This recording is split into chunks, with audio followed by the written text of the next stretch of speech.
So, when you hear the word marketing, what's the first thing that pops into your head? Is it annoying ads, pushy salespeople, all that stuff we try to skip? Well, let's try and reframe that for a second, because when you get right down to it, great marketing isn't really about selling at all. It's the art and science of building real, valuable relationships with people. And when you see it that way, well, that changes everything.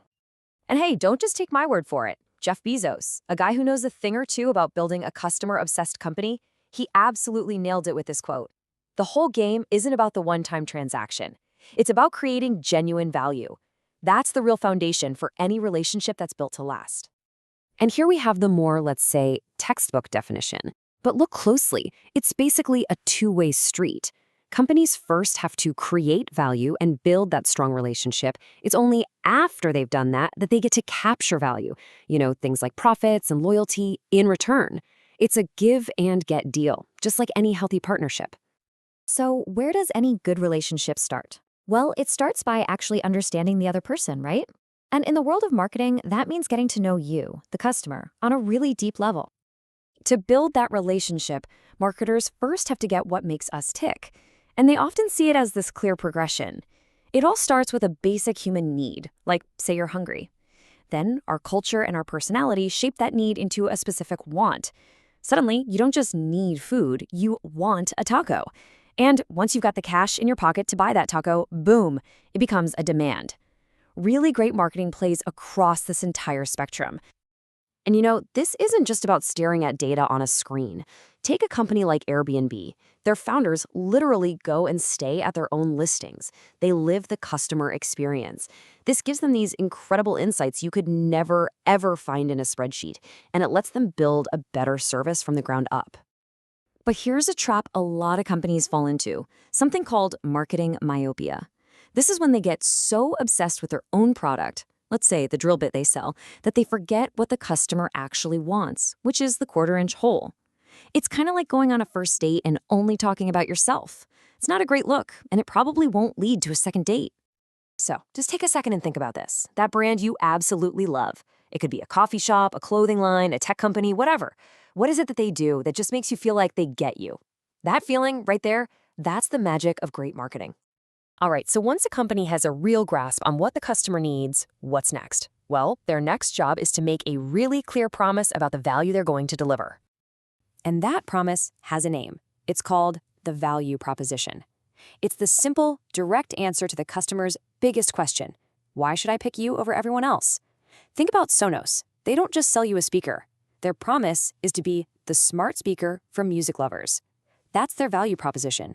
High-quality sound plus smart home ease. That's the promise. Now, this chart really shows two completely different ways of thinking. The old-school selling concept, that starts in the factory. It's all about pushing a product they already made. But the modern marketing concept, it starts with you, the market. It focuses on your needs first and then figures out how to deliver. It's a total shift from an inside-out view to an outside-in one. So, how do companies actually deliver on that promise? They use this classic toolkit, the 4 Ps. By getting the product, the price, the place it's sold, and the promotion all working together, they create a solid plan to build that value. These are the levers they pull to make it all happen. But look, making that first sale is really just the beginning of the story. The real goal, the ultimate prize, is to turn that first interaction into a long-term, valuable relationship. And the strategy for doing that is called Customer Relationship Management, or CRM. Think of it as the big picture game plan for keeping customers happy and coming back long after that first purchase. It's all about making sure the relationship doesn't just end after that first date. BarkBox is just a fantastic example of this in action. They don't just spam your inbox with product offers.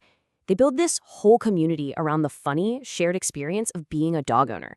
And that kind of engagement makes customers feel like they're part of a club, not just another name on a mailing list. Now, this famous philosophy from the grocery store's Stu Leonard's, it might sound a little over the top, right? But it points to a really powerful business truth. Keeping your customers happy isn't just a nice thing to do. It's an absolute financial necessity. And this idea right here is why. It's called customer lifetime value. See, Stu Leonard's knows that losing a customer over a single argument isn't about losing one $50 grocery bill. No, it's about losing the tens of thousands of dollars that person could spend over their entire lifetime. That is the cold hard math behind rule number 1. Now, let's zoom out even further. When you add up the lifetime value of all of your customers, current and potential, what you get is customer equity. You can think of this as the ultimate report card for a company's future success. It's the total combined value of every single customer relationship they have. Of course, the way companies and customers build these relationships is anything but static. It's constantly changing, being reshaped by these massive shifts in technology and society. Yeah, there are some huge forces out there just rewriting the rules of the game. You've got the digital age with social media and the Internet of Things. You have big data and AI changing how we personalize everything. And at the same time, globalization and a bigger focus on social responsibility mean that we, as customers, are demanding a whole lot more from the brands we support. Let's just double-click on big data and AI for a second. Remember that very first step we talked about, understanding the customer? Well, these tools are basically putting that process on steroids. They let brands sift through just mountains of information to predict your needs and personalize what they offer you with a kind of precision that was basically science fiction just a decade ago. So let's bring it all back home, back to you. Think about that favorite brand of yours again. What was their value proposition? What was that promise they made to you when you first decided to give them a try? And maybe more importantly, through their product, their service, their communication, how have they kept that promise and continued to build that relationship over time? The answer to that question, well, that's the real soul of great marketing.